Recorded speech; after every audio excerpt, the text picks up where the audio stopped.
I'm back.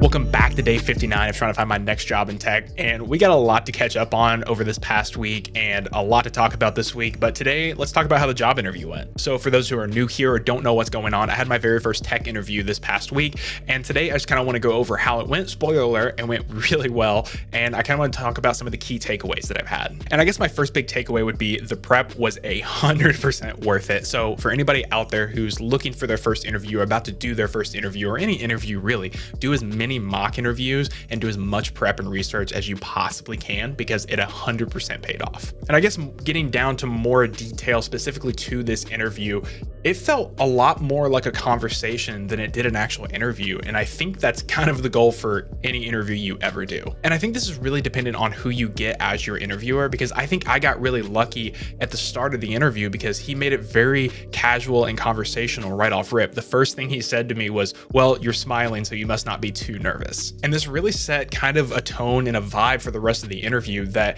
hey, this isn't something that I have to be so uptight for. Like, I can be myself. I can make mistakes. I can be a human. He's really just trying to get to know me and make sure I'm a right fit for this role. And really the chunk of the interview was mostly focused on the technical. And it wasn't even really necessarily about my technical skills. It was how I problem solve and basically how I think through problems. And we basically went to a site called coderpad.io, which if you haven't checked it out, it's actually really cool. Imagine like a Google Doc where you can see other people typing, but just for a coding interface. I've actually been using it to help my classmates prep for their interviews this week too. And from there, I had the choice of doing React, C#, Java, and Python. I obviously picked React. It's something I feel the most confident in and the most comfortable with. And that was essentially it. We worked through the 4 challenges that he had specified. There was basically a README file telling me what I needed to fix.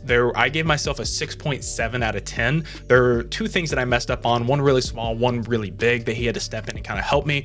But I feel like I did a really good job of talking through my thought process. I even asked him if I could look up some syntax for something because I wasn't sure. And overall, it went really, really well. And I think finally, the biggest takeaway that I have from this is I was worked up and worried really for nothing. Also wanted to give a huge shout out to Torc and the Torc community over in their Discord, because without them, I wouldn't have had as much prep and as much resources as I had. And I'm beyond grateful to be a part of such a large community that is so involved with one another's job search and just careers in general. Thank you guys so much for watching this video. I really appreciate it. I will see